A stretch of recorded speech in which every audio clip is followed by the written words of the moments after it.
माझं वैयक्तिक मत आहे, कोणी मनावर घेऊ नका, पटलं तर घ्या नाही तर सोडून द्या। मला अधूनमधून असं वाटतं की एक 10-15 वर्षातून अधूनमधून कोरोना आलाच पाहिजे। महाराज इथं छातीत कोणाला कळ आली तर त्याला मी जबाबदार नाही। माझं वैयक्तिक मत मांडलंय की मला असं वाटतं की 10-15 वर्षातून एकदा कोरोना येत राहिला तर माणसं जरा तुमचा काही मूड नाही दिसत। अधूनमधून कोरोना येत राहिलं तर माणसं जरा जवळ येतील। आता तुम्ही लांब बसलेत का? काय होईल? रिकाम्या जागा भरा ना। अधूनमधून कोरोना येत राहिला तर माणसं जरा जागेवर येतील, अजून भानावर येतील, अजून ध्यानावर येतील। ध्यान आणि भान कदाचित वेगळं। बरं, आता महाराजांनी सांगितलं ध्यानावर येतील, पण महाराज मला एका गोष्टीचं उत्तर द्या। 2.5-3 वर्ष कोरोना होता, ध्यानावर आली आहेत का माणसं? माझ्याकडे पुरावा आहे, मी सबळ पुराव्याशिवाय बोलत नाही। कोरोनामुळे जर माणसं ध्यानावर आली असती तर कोरोनात घातलेल्या माळा माणसांनी काढल्या नसत्या। टाळ्या कोणासाठी होत्या मला माहित नाही, माझ्यासाठी होत्या की हा अचानक महामारीचा संदर्भ देण्याचं कारण काय? क्षणभंगूर नाही भरोसा। अचानक एखादी महामारी यावी, करोडोंच्या संख्येनं या पृथ्वी तलावर माणसं जनावरांसारखी मरून पडावीत, मृतदेहांचा खच पडावा, हा क्षणभंगूरतेचा साक्षात्कार आम्ही रोज स्वतःला देणं गरजेचं आहे। मी तर म्हणतो आंघोळ झाल्यानंतर आरशासमोर उभं राहून आम्ही स्वतःला रोज एकच गोष्ट सांगावी की तुला इथून कधीही निघावं लागेल।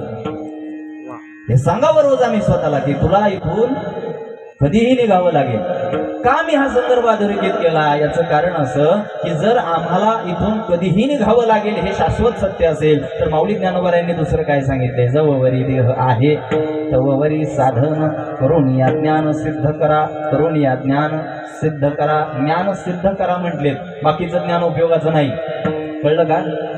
तुम्हाला गायनाचं ज्ञान आहे मिठे महाराज, असं मी गृहीत धरतो। तुम्हाला गायनाचं ज्ञान आहे, गोपाळ महाराजला गायनाचं ज्ञान आहे असं मी गृहीत धरतो।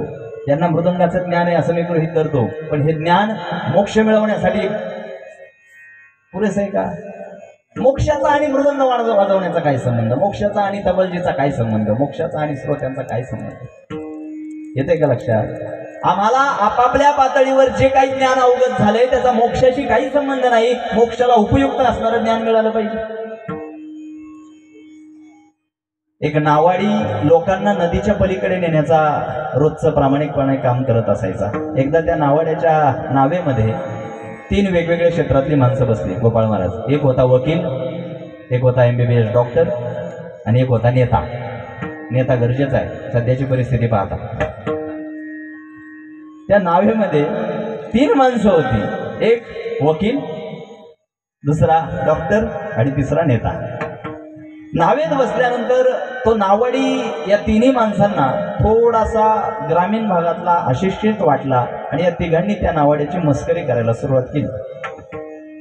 डॉक्टर त्या नावाड्याला म्हणतात, तुला गोळ्या औषधातलं काही कळतं का रे बाबा? तो म्हणला, नाही साहेब, मला त्यातलं काही कळत नाही, मला त्यातलं फारसं काही उमजत नाही। हसायला लागले त्याच्यावर।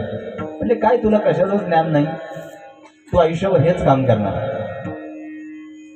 पुन्हा वकिलांनी त्याला विचारलं नावाड्याला, तुला कायद्यामधलं काही कळतं का? तो म्हणला, नाही साहेब, आपल्याला कायद्यातलं काही कळत नाही। तेही हसायला लागले, म्हणजे तू आयुष्यभर हेच काम करणार। राहिलं कोण? नेता। नेता म्हणाले, तुला राजकारणातलं काही कळतं का? म्हणजे नाही, आपल्याला राजकारणातलंही काही कळत नाही। तिथंही हसायला लागला, तू आयुष्यभर हेच काम कर।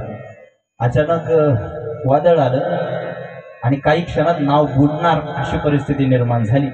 नावाड्याने त्या 3ही पठ्ठ्यांना आवाज देऊन विचारलं, तुम्हाला 3घांना पोहता येतं का? काय विचारलं? पोहता येतं का? हे 3घं म्हणले नाही। तर म्हणलं, तुम्ही असेच मारता। डॉक्टरला